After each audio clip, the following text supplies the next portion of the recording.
안녕하세요. 저는 평범한 40대 여성입니다. 늘 사연을 듣기만 하다 처음으로 용기 내서 썰밤의 문을 두드려 봐요. 다른 분들 얘기를 듣다 보니 저도 전 남편과 얽힌 악연에 대해 털어놓고 싶어서요. 마지막에 속 시원한 사이다가 준비돼 있으니 꼭 끝까지 들어주세요. 잘 부탁드립니다. 사실 결혼 전까지 저는 나름 순탄한 인생을 살았어요. 대기업 회사원인 아버지와 전업주부인 어머니스라에서 무탈하게 컸고요. 서울에 있는 모 대학을 졸업한 뒤 한 디자인 회사에 입사하게 됐죠. 본래 꿈은 만화가였지만 그때만 해도 지금처럼 만화 시장이 호황일 때가 아니었어요. 웹툰 같은 것도 없었고요. 대여점 때문에 종이책이나 잡지도 줄줄이 폐가 나던 시절이었죠. 그림을 그리면 굶어 죽기 딱 좋다는 소리를 들을 때였네요. 그래서 저도 만화가의 꿈을 일찌감치 접고 회사원이 되는 걸 택한 건데요. 내성적이고 소심한 성격 탓에 적응이 많이 힘들었어요.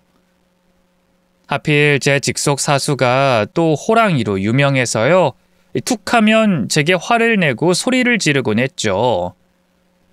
그때마다 화장실에 들어가 홀로 얼마나 울었는지 몰라요.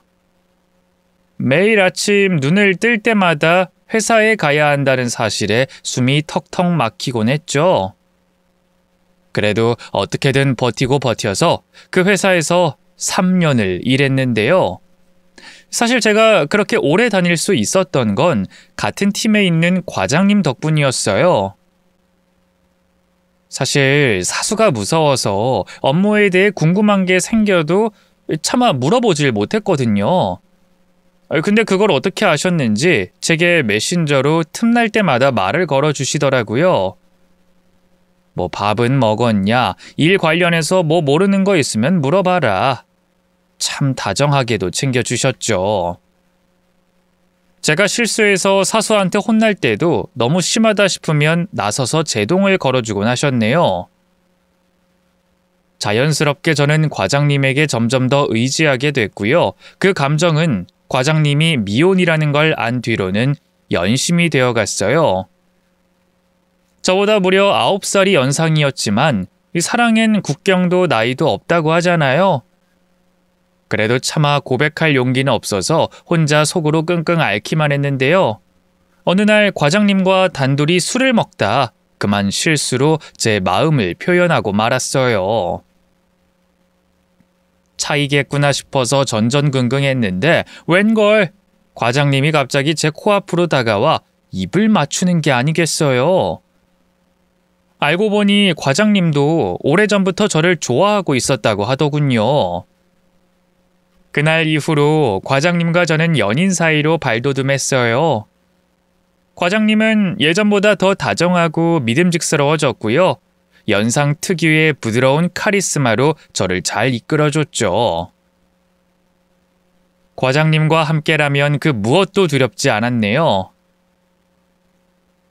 시간이 흐를수록 저는 점점 더 과장님에게 빠져들었고요. 사귄 지 1년 만에 과장님이 결혼하고 싶다고 프로포즈했을 때도 바로 승낙했답니다. 제가 뭐 회사에 대단한 애착이 있는 것도 아니었고요. 하루빨리 과장님과 저를 꼭 닮은 아기를 낳아 가정을 꾸리고 싶었거든요. 저희 부모님은 처음엔 과장님을 반대했어요. 나이 차이가 너무 많이 난다는 게 그 이유였죠.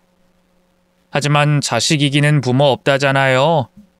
과장님의 계속된 설득과 제 고집에 결국 백기를 드셨고요. 그렇게 저는 꽃이 흐드러지게 핀 5월의 어느 날 과장님과 식을 올렸답니다. 신혼여행은 행복했어요. 과장님은 다소 무뚝뚝하지만 성실하고 가정적인 남편이었고요. 연년생으로 태어난 저희 아이들도 참 예뻐해줬어요. 시부모님도 멀리 살고 계셔서 딱히 부딪힐 게 없었는데요. 결혼한 지 6년 만에 시아버지가 갑작스럽게 사고로 돌아가시고 혼자 된 시어머니가 저희 집으로 들어오게 되면서 상황이 좀 달라졌어요. 인생의 동반자를 갑작스럽게 잃었기 때문일까요? 아니면 환경이 갑자기 달라졌기 때문일까요? 시어머니는 자주 감정이 오락가락 하셨고요. 조금만 마음에 안 드는 일이 생겨도 버럭 화를 내셨어요. 특히 제 살림 실력을 많이 못마땅히 하셨는데요. 삼시세끼 차려드리는 밥도 맛이 없다며 뒤엎기 일쑤였고요. 집안에 먼지 한 톨만 굴러다녀도 게으르다면서 저를 야단치셨죠. 어멈, 너 처음 시집 왔을 때부터 내가 마음에 걸렸어. 이거 원 새파랗게 어려가지고 뭐 하나 제대로 할 줄 아는 게 있을까 싶었지. 그때 진작에 내가 서울 올라와서 널 끼고 가르쳤어야 하는데 그동안 아주 쉼이 없다고 퍼질 대로 퍼져선 얼마나 엉망으로 집안일을 한 거야? 죄송해요, 어머님. 저도 나름 한다고 했는데 애들도 있고 하다 보니까 영 쉽지가 않네요. 어디 애들 핑계를 대? 다른 여자들은 애 보면서 밖에 나가 일도 하고 살림도 하고 얼마나 부지런한데.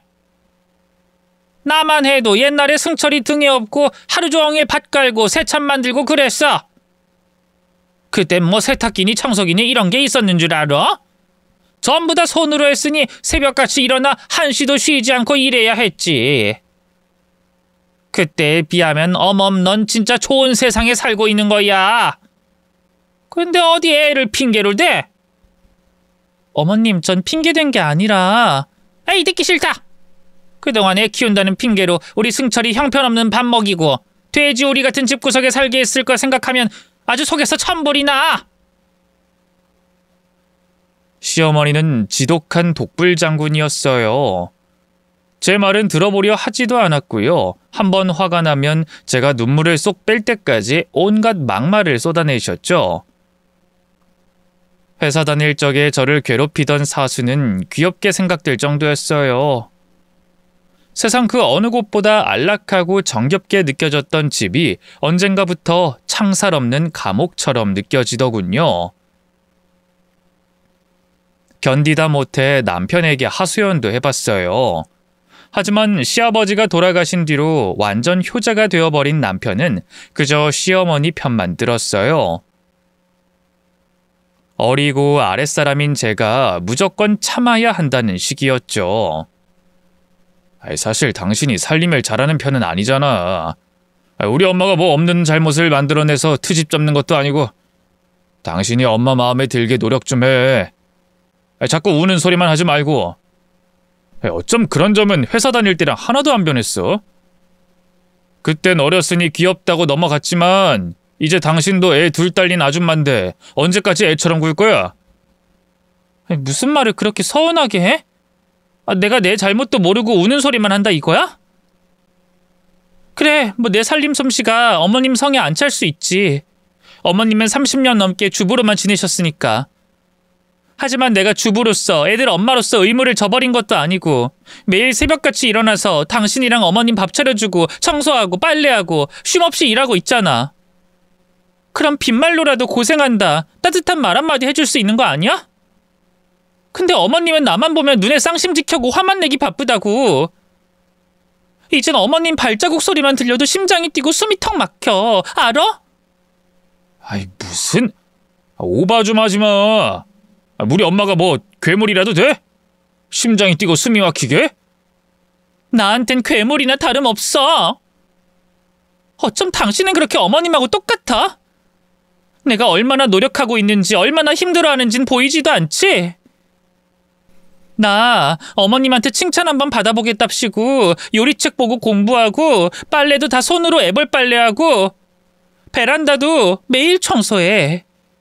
근데 당신이나 어머님이나 언제 나한테 고생한다고 따뜻한 말 한마디 해준 적 있어? 말하다 보니 서러움이 복받쳐 눈물이 났어요. 그러자 남편이 움찔하면서 저를 달래주더군요. 아이 뭘 또 울고 그래. 알겠어, 내가 잘못했어.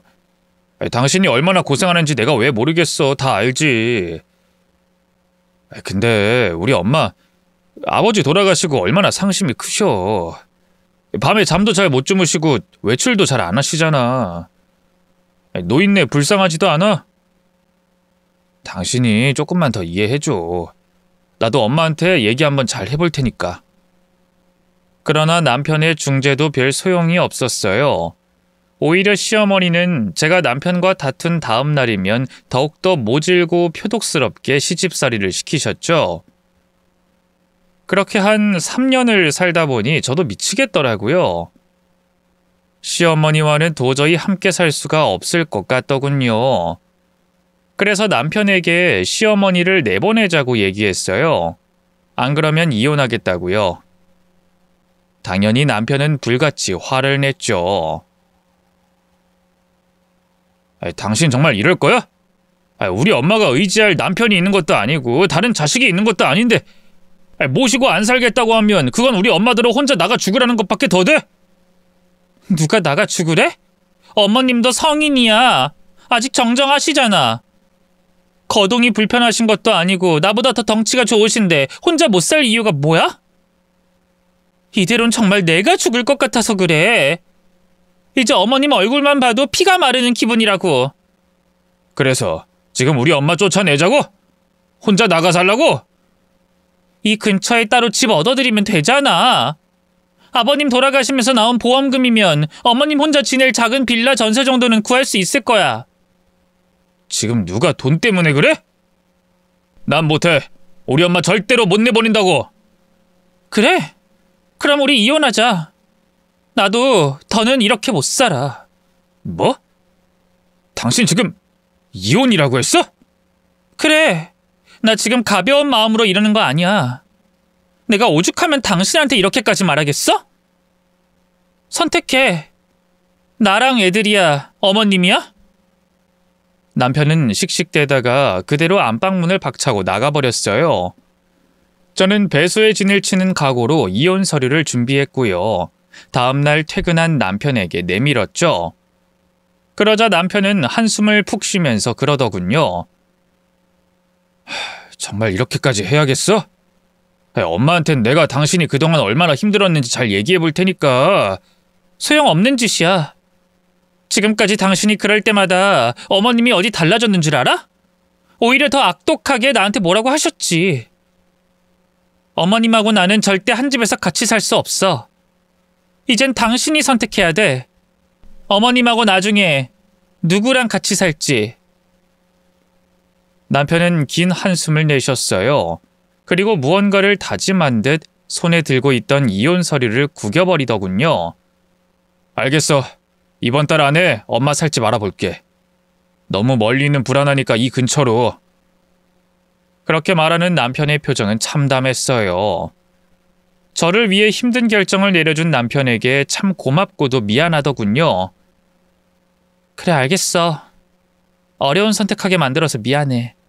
근데 나도 살고 싶어서 그런 거라는 걸 알아줬으면 좋겠어. 그래, 이해해. 어머님한텐 앞으로도 계속 잘할 거야. 매일 집으로 찾아뵙고 반찬도 해다 드릴 거고 살림도 살펴드릴 거고 달라지는 건 없어.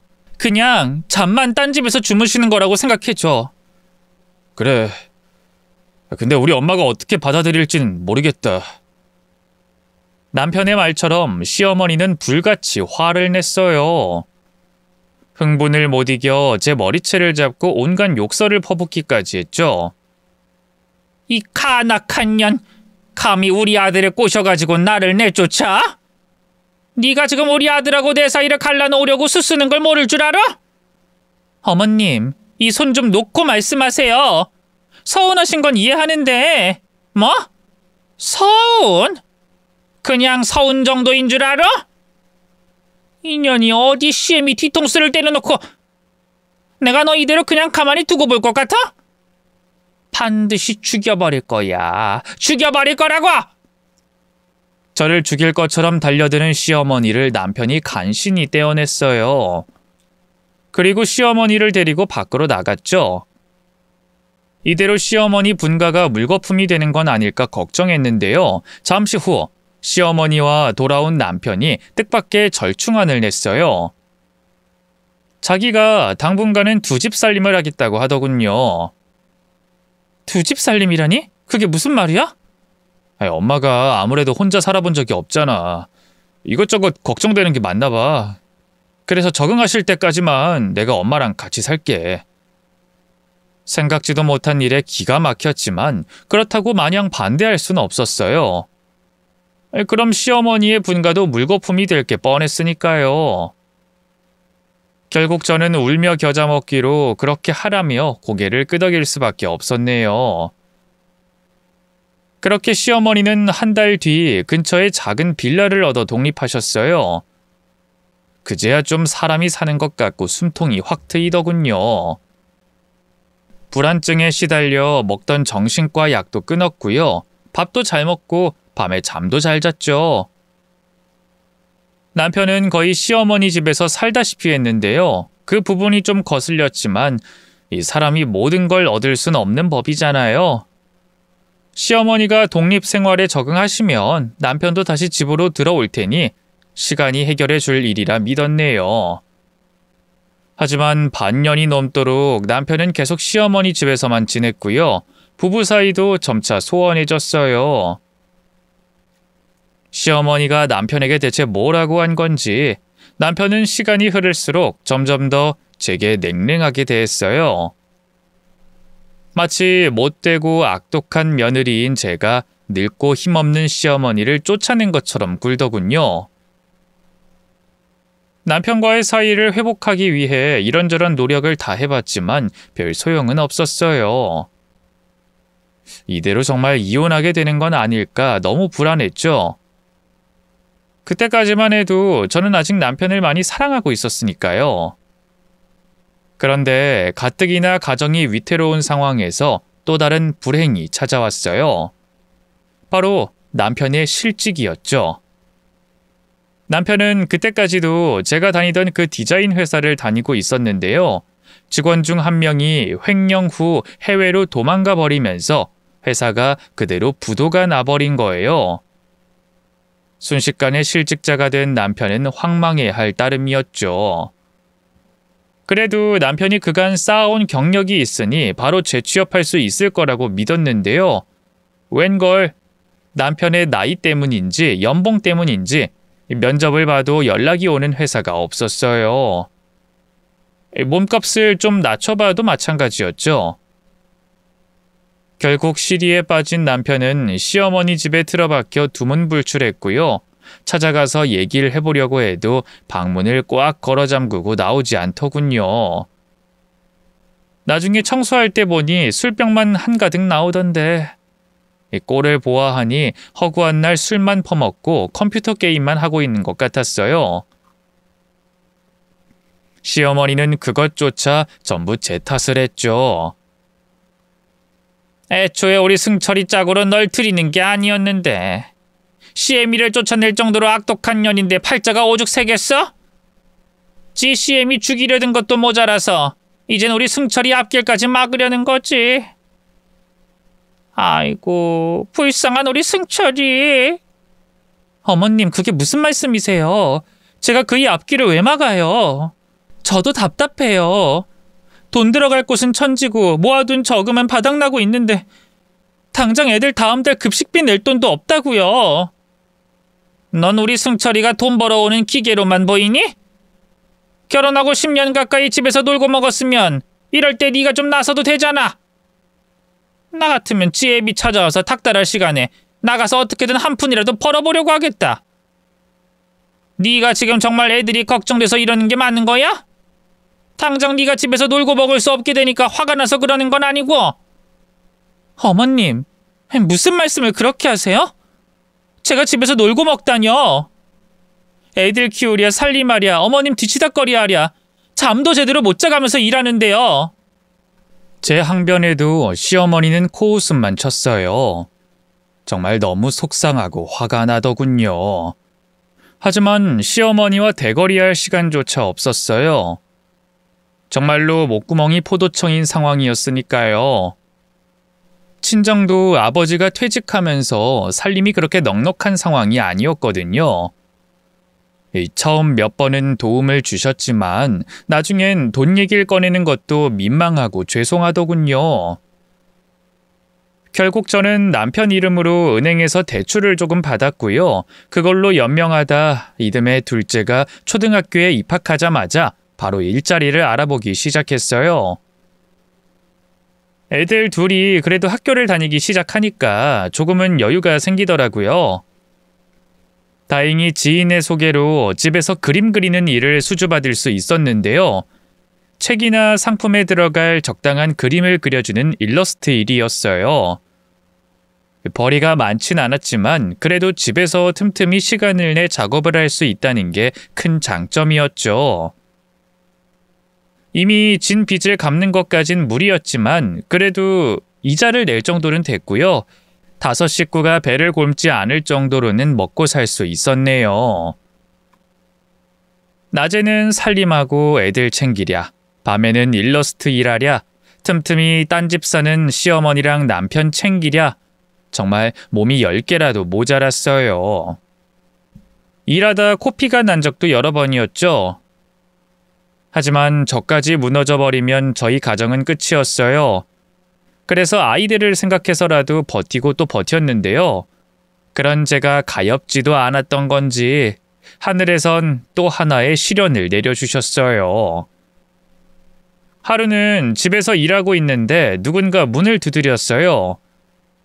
경비실인가? 하고 문을 열어주니 웬걸 갑자기 정복 입은 남자들이 우르르 들어오더니 집안 곳곳에 빨간 딱지를 붙이더군요. 도대체 이게 무슨 일인가 황망해하니 남편 이름을 대더라고요. 바로 시어머니 집으로 달려가 남편을 만났어요. 자초지종을 얘기하니 남편은 고개를 떨구고 싹싹 빌기 시작했죠. 미안해 여보. 내가 어떻게든 다시 재기해보려고 주식을 조금 했는데. 알고 보니 남편이 따로 집 담보로 빚을 내서 주식은 물론 도박까지 했더라고요. 하지만 수익을 내긴커녕 전부 다 싸그리 말아먹고 억대 빚만 지게 된 상황이었죠. 저는 꿈에도 몰랐던 일이기에 너무 당황스럽고 기가 막혔어요. 뒤늦게 남편의 채무 상태를 알아보니 말이 안 나오더군요. 거액의 세금 체납에 은행 빚은 물론 제2금융권 빚까지 있었어요. 여태까지 파산하지 않은 게 용할 정도였죠. 가진 재산이라곤 저와 아이들이 살던 집과 시어머니가 살고 계신 빌라의 전세금뿐이었어요. 급한 대로 집을 팔고 빌라 전세금까지 빼서 빚잔치를 하고요.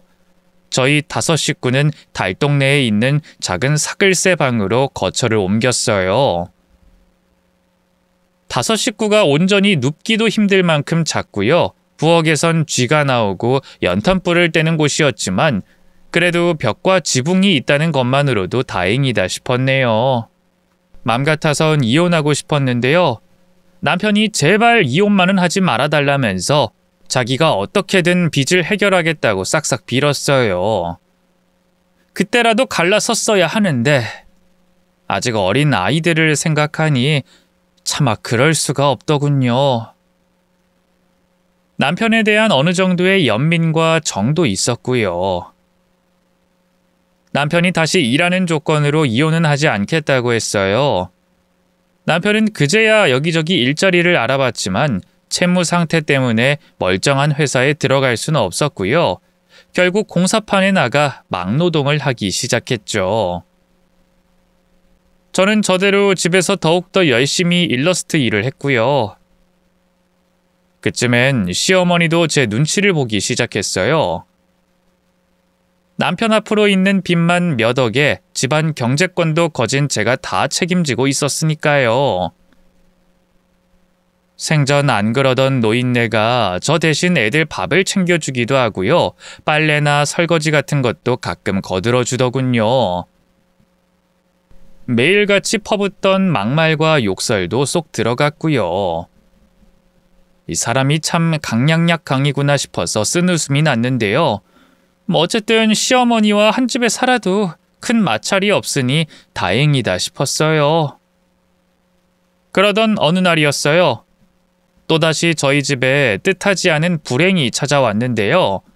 바로 시어머니의 유방암 발병이었어요. 처음엔 시어머니가 가슴에 자꾸만 몽우리가 만져진다면서 병원에 가봐야겠다고 했을 땐 대수롭지 않게 여겼는데요. 웬걸, 며칠 뒤 함께 병원에 가 결과를 들으니 유방암이라고 하대요.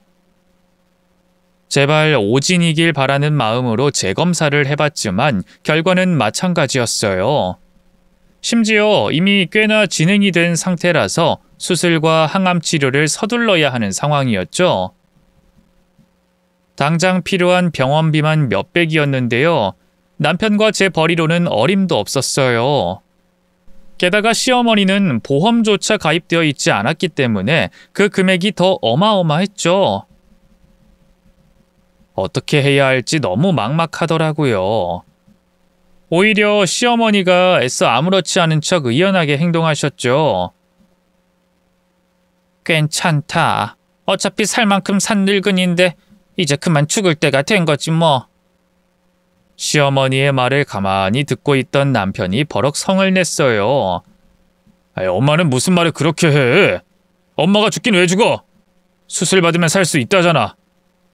근데 왜 재수없게 그따위로 말을 해? 수술은 무슨. 우리 집에 지금 그럴 돈이 어딨다고. 너랑 어멈 고생시키느니 나는 그냥 아무 치료도 안 받고 죽으련다. 너희 아버지한테 갈 거야. 시어머니의 말을 듣고 있자니 눈물이 팽 돌았어요. 늘 밉기만 했던 시어머니지만 그렇다고 해서 이렇게 손도 못 써보고 떠나보내고 싶진 않았어요.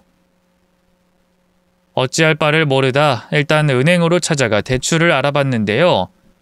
저는 일한 지 얼마 안 된 프리랜서고 남편은 신용도가 바닥이라 대출이 한 푼도 나오질 않더라고요.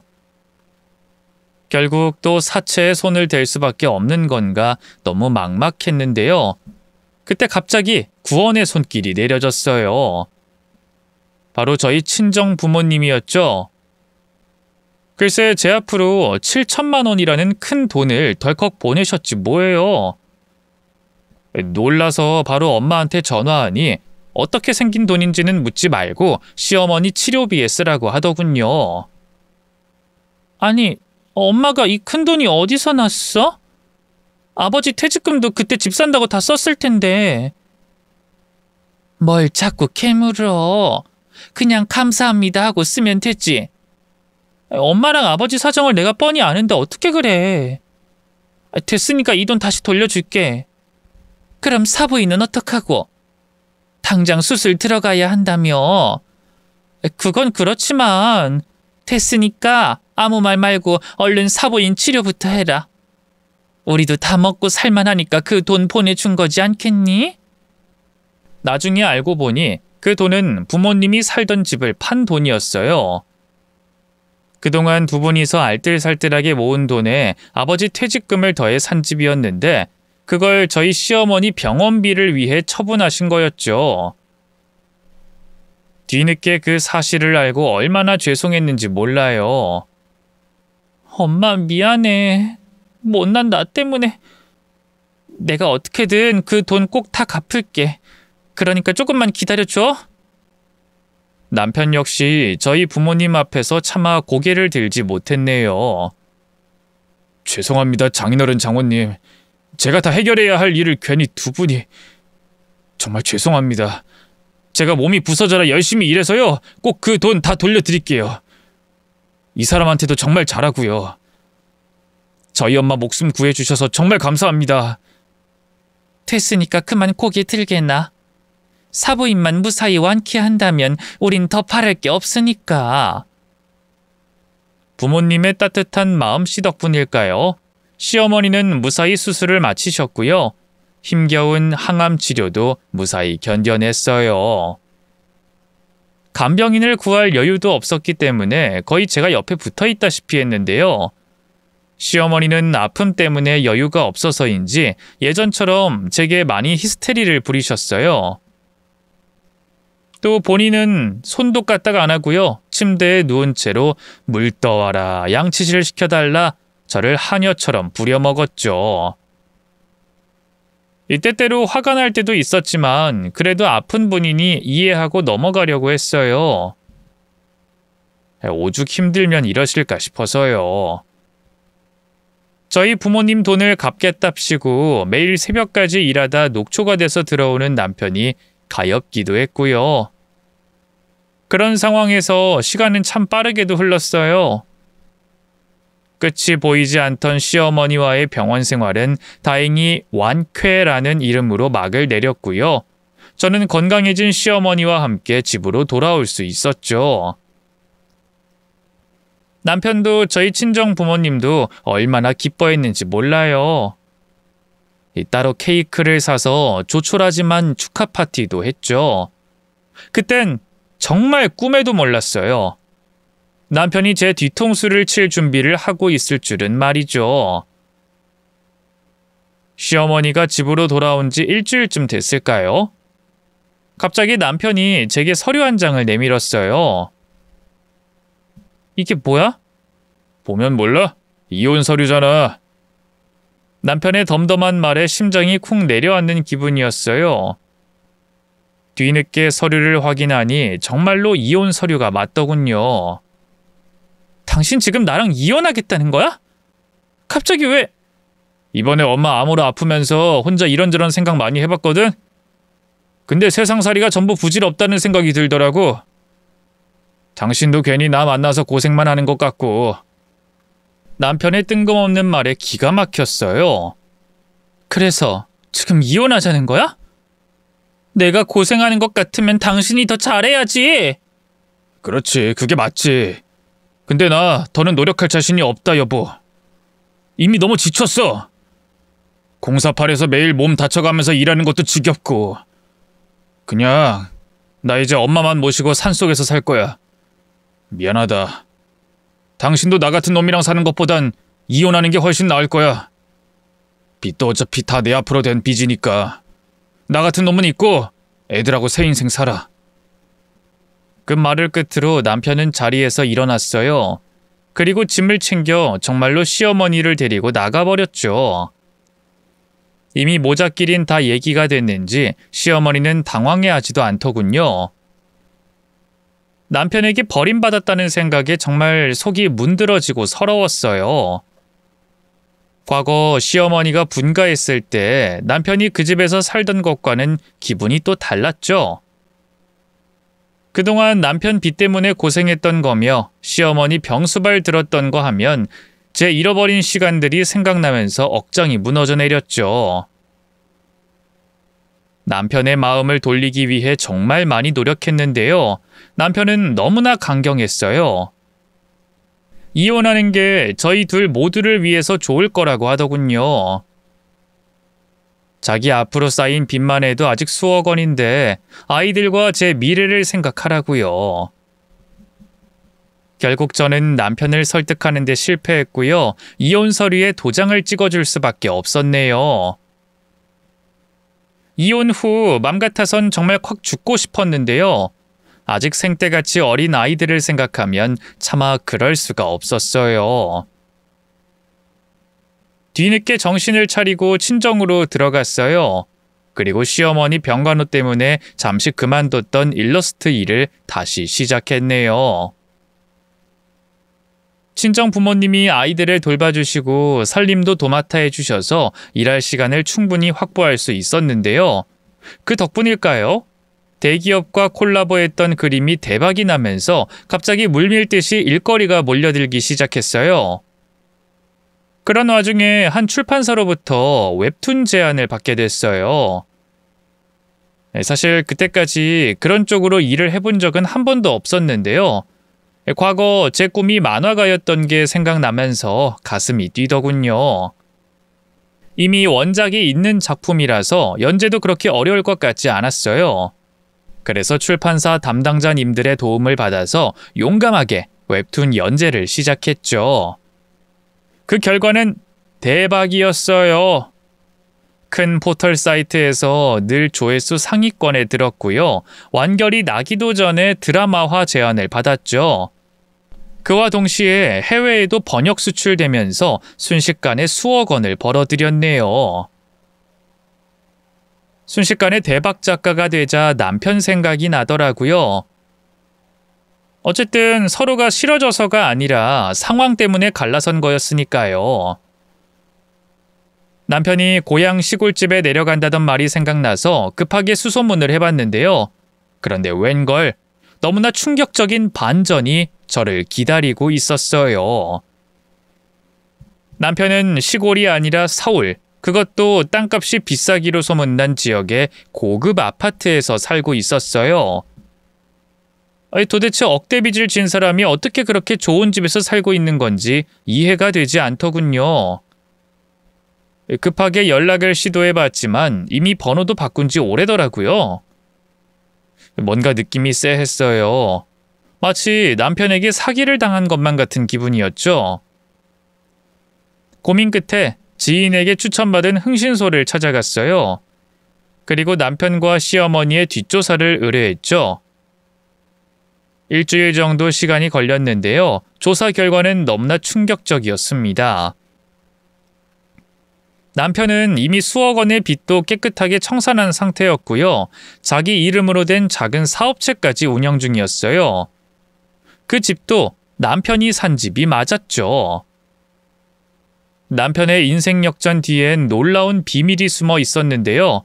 다름 아닌 복권 당첨이었어요. 글쎄, 제가 한창 시어머니 병수발을 들고 있던 쯤에 구매한 복권이 1등에 당첨됐지 뭐예요. 근데도 그 모든 사실을 감추고 제게 거짓말을 하며 이혼을 종용했던 거예요. 시어머니도 모든 걸 다 알면서 입을 꾹 다물었고 말이죠. 씻을 수 없는 배신감에 분노가 차올랐어요. 제가 일러스트로 성공하기까지 저희 가족들이 얼마나 힘든 시간을 보냈는데 당장 쌀 한 톨 살 돈이 없어 전전긍긍했고요. 저희 아버지는 경비 일을, 어머니는 식당 설거지 일을 하면서 쉼없이 돈을 벌었거든요. 이미 전 재산은 시어머니 암 수술비로 다 줘버렸으니 말이에요. 그 돈을 갚겠다면서 머리를 조아릴 땐 언제고 막상 큰돈이 생기니 입 싹 씻고 지 혼자 새 인생 살겠답시고 이혼해버린 거예요. 그 길로 저는 전 남편을 찾아갔어요. 현관문을 쾅쾅 두드리니 아주 사색이 돼선 달려 나오더군요. 그런데 웬걸, 그놈 뒤로 웬 젊은 여자가 앞치마를 두른 채 서 있더라고요. 저와 헤어지고 바로 다른 여자를 만난 거였어요. 참 기가 막히고 코가 막히더군요. 그런 제 속을 아는지 모르는지 남편이 황급히 제게 입을 열었어요. 당신이 여긴 어쩐 일이야? 왜? 내가 못 올 곳이라도 왔어? 당신이야말로 여기 있으면 안 되는 거 아닌가? 어머님이랑 같이 산속에서 살 거라며? 여기가 산속이야? 전 남편은 당황한 것도 잠시 이내 뻔뻔한 표정으로 대거리를 하더군요. 그건 이제 당신이랑 상관없는 일이지. 이제 우리 부부도 아니고 남남인데 내가 어디 사는지 일일이 당신한테 보고해야 할 필요는 없잖아. 그렇지. 보고해야 할 필요는 없지. 이혼하자마자 기다렸다는 듯이 고급 주택 들어와서 딴 년 차고 사는 것도 뭐 나한테 알릴 의무 없지. 근데 당신이 이혼 전에 복권 1등 당첨된 거 말이야. 그건 나한테 알렸어야 하지 않아? 제 입에서 복권이라는 말이 나오자 남편의 얼굴이 하얗게 질렸어요. 그게 무슨 말이야? 복권이라니? 잡아댈 생각하지 마. 이미 다 알아보고 왔으니까. 대체 뭘 알아보고 왔다는 거야? 당신 대낮부터 술이라도 먹었어? 흰소리 그만하고 이제 가줘. 그렇게 나온다 이거지? 저는 흥신소에서 받은 사진을 전 남편에게 보여줬어요.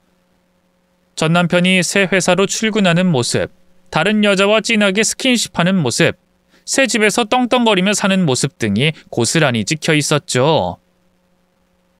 물론 저와 이혼하기 전에 편의점에서 복권을 구매하는 CCTV 영상 캡처도요.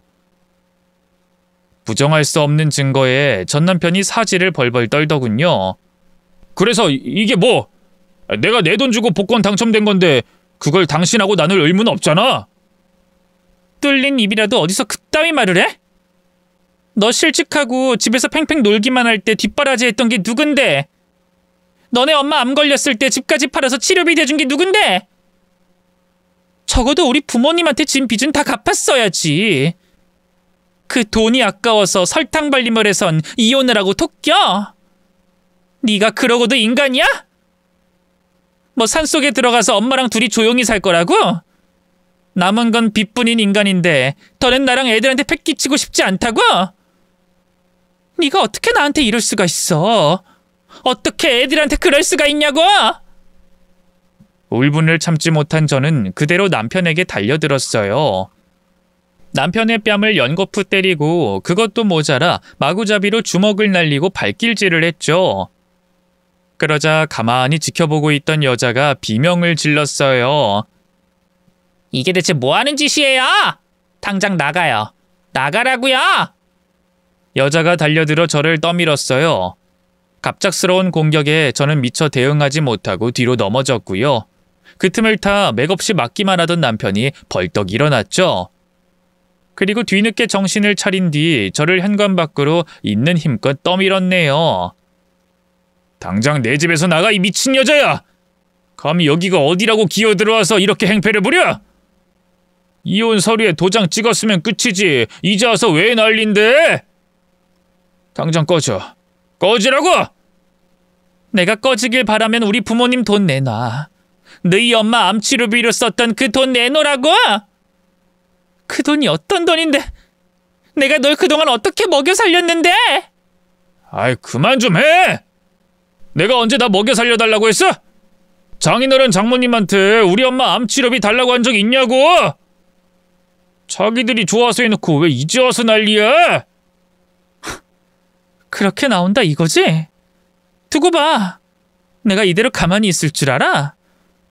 복수할 거야. 네 인생 반드시 진창으로 쳐박고 말 거라고! 그러자 남편이 가소롭다는 듯이 헛웃음을 쳤어요. 이봐요, 아줌마. 드라마 너무 많이 본 거 아니야? 네가 무슨 재주로 나한테 복수할 건데.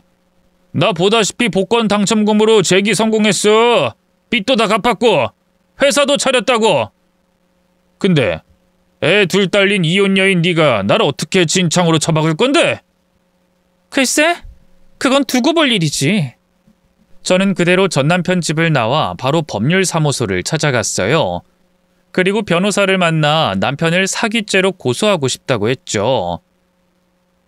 변호사는 사기죄 성립은 어려울 수 있지만 재산분할 소송 정도는 가능할 것 같다고 하더군요. 그래서 바로 소송을 걸었죠. 어마어마한 소송 비용이 들어갔지만 조금도 아깝지 않았어요. 제가 돈을 못 버는 것도 아니고 어떻게든 전 남편을 추락시키고 싶은 마음뿐이었으니까요. 이 사실을 안 전 남편과 시모는 난리가 났어요. 특히 시모는 저희 친정까지 찾아와서 행패를 부렸죠. 인연이 결혼 내내 우리 아들 앞길 막던 것도 모자라서 이젠 이혼하고도 이 지랄을 해? 네가 한 게 뭐가 있다고 우리 아들 돈을 탐내? 어? 제가 한 게 없다뇨?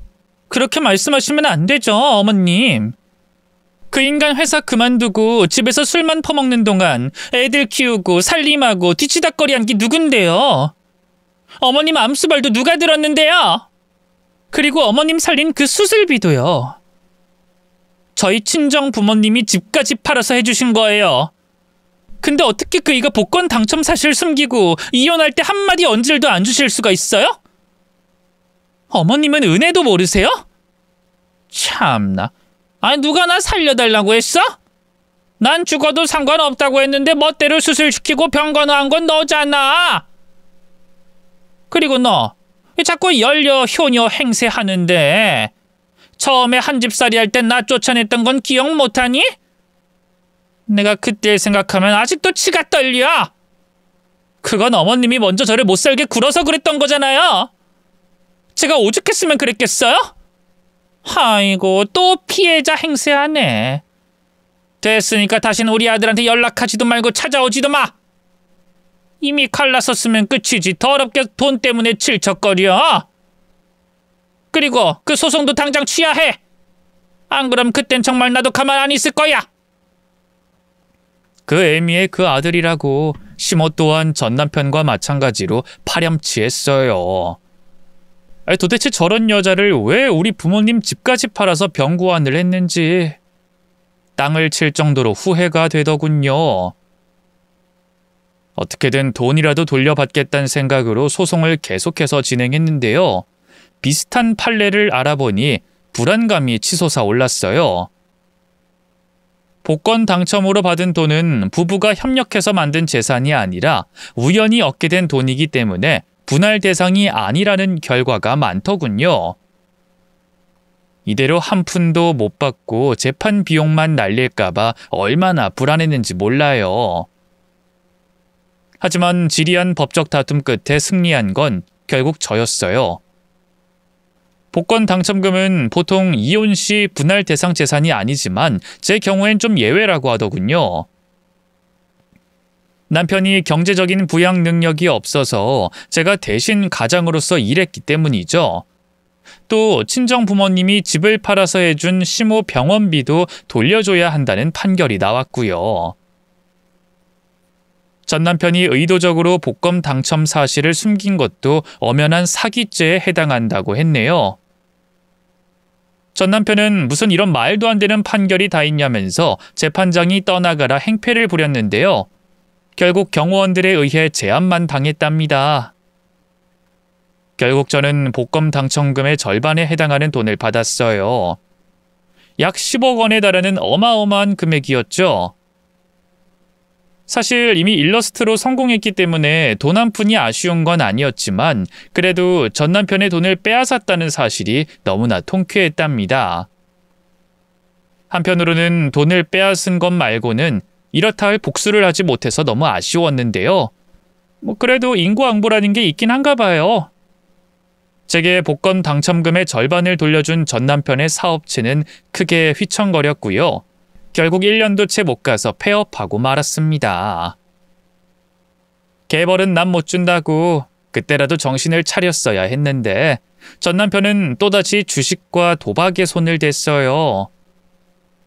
하지만 과거에도 실패했던 주식과 도박을 그때라고 성공할 리 있겠어요?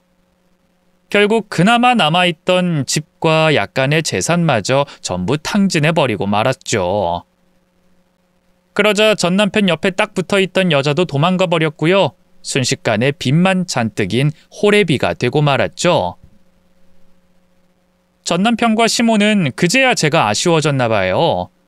갑자기 제게 할 말이 있다고 연락하더니만 둘이 나란히 찾아와선 무릎까지 꿇고 싹싹 빌며 재결합하자는 헛소리를 하더군요. 어쩜 인간들이 양심도 없나 싶어서 웃음조차 나오지 않았네요. 내가 미치지 않고서야 당신이랑 왜 다시 합쳐? 돌았어? 얼굴 보는 것조차 역하니까 당장 꺼져! 여보, 왜 그래? 내가 정말 잘못했어. 순간적으로 너무 큰 돈이 생기니까 욕심이 나서 그만. 그래서는 안 됐는데 장인어른 장모님한테도 돌려주고 당신한테 그동안 신세 진 것도 갚아야 한다고 생각하니까 너무 아깝고 억울했어. 나도 너무 힘들고 그랬으니까 보상받고 싶은 마음에. 앞으로는 절대 그런 일 없을 거야.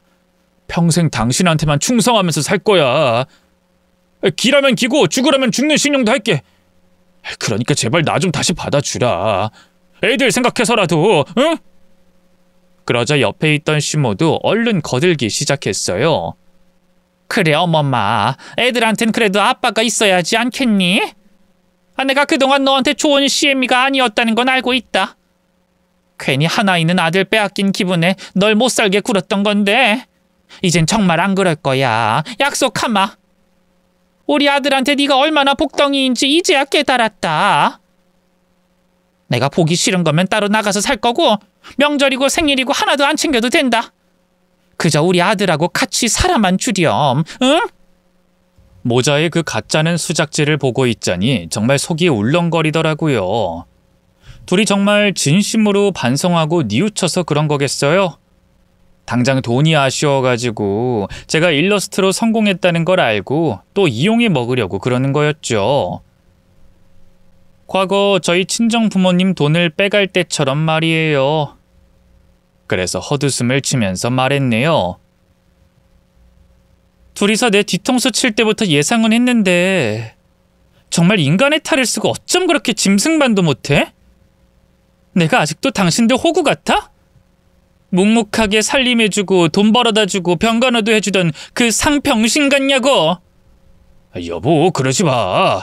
애들을 생각하라고, 응? 애들? 그래, 말이 나왔으니 말인데 애들이 상처 입을 거 생각 안 하고 이혼하자고 했던 건 당신이야. 애들을 먼저 버린 건 너라고. 근데 참 웃긴 게 뭔 줄 알아? 난 이혼하고 애들이 아빠 찾으면 어떡하나 걱정 많이 했거든. 근데 애들은 이혼하고 너 찾지도 않아. 오히려 너랑 할머니 없어져서 너무 좋다더라. 엄마 괴롭히던 사람들 없으니까 살 것 같다고. 말도 안 돼. 거짓말하지 마. 내 자식들이 그럴 리가 없잖아. 내 자식들 같은 소리 하고 있네. 너 애초에 너희 엄마 챙긴다는 핑계로 계속 두 집 살림했잖아. 네가 언제 애들한테 따뜻하게 말이라도 한번 걸어줘 봤어? 용돈이라도 줘봤냐고. 애들은 이미 너 없는 사람 취급이야. 그러니까 애먼 수작질하지 말고 당장 꺼져. 여보, 잠깐만 내 얘기 좀 들어줘. 저는 애원하는 남편을 매몰차게 뿌리쳤어요. 그리고 한 번만 더 찾아오면 법원에 연락해서 접근금지 명령을 신청하겠다고 했죠. 하지만 그런 제 협박에도 불구하고 전 남편은 끈질기게 제게 연락해댔고요. 시모와 함께 수시로 찾아와 저를 괴롭혔어요. 결국 저는 보안이 좋은 고급 주택으로 이사를 갈 수밖에 없었고요. 연락처도 전부 다 바꿔버렸네요. 그 뒤로 한동안 전 남편과 시모 소식을 까맣게 모르고 살았는데요. 얼마 전에 겹지인을 만나 근황을 들어보니 여전히 밑바닥 인생을 살고 있더군요. 시모는 암이 재발해서 병원에 장기 환자로 들어가 있고요. 전 남편은 그런 시모를 뒤치다꺼리하긴커녕 떠돌이 생활을 하고 있다더군요. 그 사이 또 도박에 손을 대는 바람에 사채빚이 어마어마하게 생겨서 업자들 눈을 피해야 해서 말이죠. 한때 가족이었던 만큼 씁쓸한 마음이 드는 것도 사실인데요. 그래도 이제 남보다도 못한 사이가 된 만큼 더는 신경 쓰지 않으려고 합니다. 반면 저는 누구보다 잘 살고 있어요. 여전히 일러스트 업계에서도 잘 나가고 있고요. 좋은 남자를 만나 재혼도 했습니다.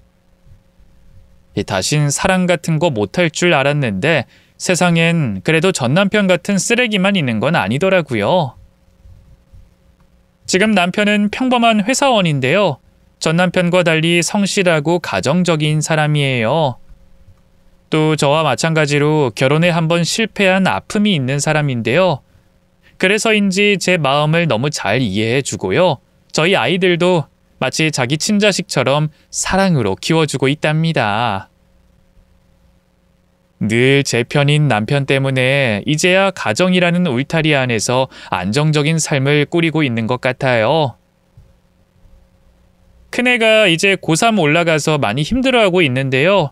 얼른 수험 생활이 끝나서 온 가족이 다 같이 여행이나 갔으면 좋겠네요. 제가 나름 우여곡절 많은 인생을 살아본 결과 가족과 건강이 최고더라고요.